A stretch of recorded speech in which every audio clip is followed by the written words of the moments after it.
ఆరోగ్యాన్ని ఎలా ఉందని వారు తొందరగా రికవరీ కావాలని చెప్పి కేసీఆర్ గారి ఆదేశాల మేరకు ఈరోజు వారి కుటుంబ సభ్యుల్ని పరామర్శించడం జరిగింది. డాక్టర్లతో కూడా మాట్లాడాం. ఆ దేవుడి దయ సంతోషం. అబ్బాయి ఇప్పుడు కొంత కళ్ళు తెరుస్తూ ఉన్నాడు, కొంత కాళ్ళు చేతులు కూడా ఆడిస్తూ ఉన్నాడు.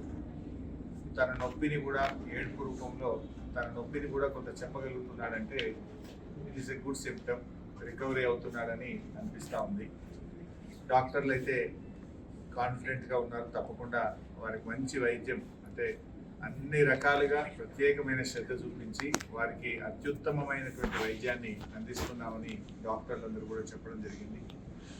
మరి కిమ్స్ చైర్మన్ గారు భాస్కర్ రావు గారు కూడా ప్రత్యేకమైన దృష్టి పెట్టి ఆ అబ్బాయిని మళ్ళీ పూర్తి స్థాయిలో నయం చేసి బయటకు వచ్చే విధంగా ప్రత్యేకమైన శ్రద్ధ పెడుతున్నామని చెప్పి డాక్టర్ భాస్కర్ రావు గారు, అదేవిధంగా అబ్బాయికి వైద్యం అందిస్తున్నటువంటి నిపుణులైన డాక్టర్లందరూ కూడా చెప్పడం జరిగింది.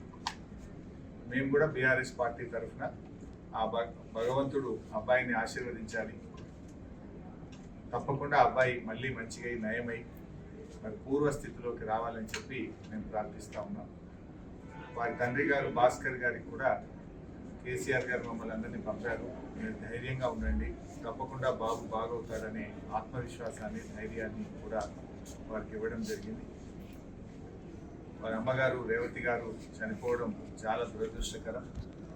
మరి జరిగిన సంఘటన చాలా వారిని ఎంత గట్టిగా పట్టుకున్నది అనేది మనందరం కూడా టీవీల్లో పత్రికల్లో చూసాం, వీడియోలు కూడా చూసాం. అంటే తల్లి కొడుకుల అనుబంధం ఎంత గట్టిగా ఉందో, తన ప్రాణాన్ని విడుస్తూ కూడా కుమారుడిని ఎంత బలంగా పట్టుకుందో కూడా మనం చూసాం. సో ఏది ఏమైనా ఈ సంఘటన చాలా దురదృష్టకరం. రేవతి గారి మృతికి ప్రగాఢ సానుభూతిని తెలియజేస్తూ శ్రీతేజ్ తొందరగా బాగై నయం కావాలని ఆ భగవంతుడిని బీఆర్ఎస్ పార్టీ పక్షాన ప్రార్థిస్తుంది. సీఎంతో ఫిల్మ్ ఇండస్ట్రీ మీటింగ్ జరిగింది, సెపరేట్ అయిపోయింది. సరే, ఇది రాజకీయాలు మాట్లాడే సందర్భం కాకపోవచ్చు. అందరికీ తెలుసు ఏం జరుగుతుంది అనేది. రాష్ట్ర ప్రజలు గమనిస్తున్నారు, ఫిల్మ్ ఇండస్ట్రీ వాళ్ళు గమనిస్తున్నారు.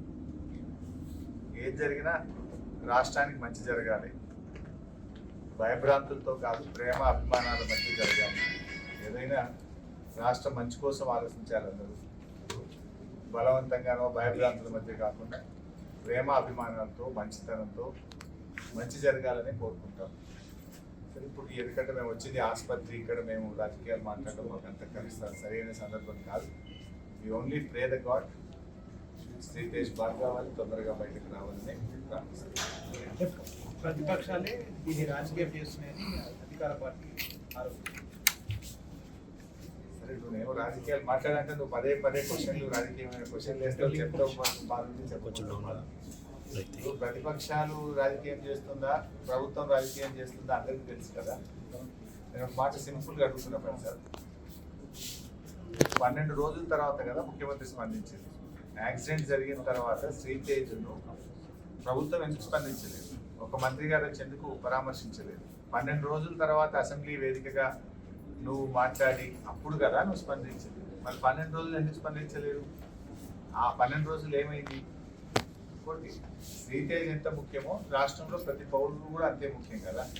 గురుకులాల్లో 50 మంది విద్యార్థులు చనిపోతే ఒక్క మంత్రి పోయి పరామర్శించలే. దానికి మంత్రిగా ఉన్న ముఖ్యమంత్రి గారు కూడా ఒకరోజు పరామర్శించలేదు. ఎందుకు వెళ్ళలేదు ముఖ్యమంత్రి గారు? మరి వెళ్ళి ఆ కుటుంబాలకు కూడా ప్రభుత్వం ఆదుకోవాలి కదా. ఆ తల్లిదండ్రులకు కూడా కడుపుకోతనే కదా. ఆ కడుపుకోతపై గిరిజన విద్యార్థులు, దళిత విద్యార్థులు, బీసీ విద్యార్థులు 50 మంది చనిపోతే ఎందుకు ప్రభుత్వం ఆ రోజు స్పందించలేదు? చట్టం అందరికీ సమానంగానే ఉండాలి కదా. చట్టము అందరికీ సమానంగా ఉండాలి కదా. ఈ రాష్ట్రంలో సాయిరెడ్డి అనేటువంటి మాజీ సర్పంచ్ చనిపోయి సూసైడ్ నోట్ రాస్తే ఈ రోజు వరకు దాని మీద ఎఫ్ఐఆర్ ఇష్యూ కాదు. ఈ రోజు వరకు దాని మీద కేసు నమోదు కాదు. బాధితుల్ని ముఖ్యమంత్రి తమ్ముళ్ళని అరెస్ట్ చేయలేదు. నువ్వు చట్టానికి అందరూ సమానమే అన్నావు. Yes, correct, we fully agree with you. ముఖ్యమంత్రి గారి మాటలతో మేము పూర్తిగా ఏకీభవిస్తున్నాం. ఎందుకంటే దానికి సినిమా యాక్టర్లు ఇంకోరో ఎవరు కూడా అతీతులు కాదు అని ముఖ్యమంత్రి గారు అన్నారు. మరి నీ తమ్ముడు ఎట్లా అతీత అవుతున్నాడు? నీ తమ్ముడు మరి వల్లనే నేను చనిపోతున్నా అని ఒక మాజీ సర్పంచ్ చనిపోతే దాని మీద ఎందుకు కేసు ఈ రోజు నమోదు కాదు? ఎందుకు నీ తమ్ముడిని ఈ రోజు వరకు అరెస్ట్ చేయరు? ఎందుకు నీ తమ్ముడిని పోలీస్ స్టేషన్ పిలిచి ప్రశ్నించరు? మరి చట్టం నీ తమ్ముడికి నీ కుటుంబానికి చుట్టమైందా అని నేను అడుగుతా ఉన్నాను. హౌ ఇట్ ఈస్, ఏ రకంగా కరెక్ట్? ఇంకా చెప్పాలంటే చాలా విషయాలనే మేము మళ్ళీ మాట్లాడతాం, కానీ ఈ సందర్భం కాదు, హాస్పిటల్ దయచేసి మీరు కూడా అర్థం చేసుకోండి.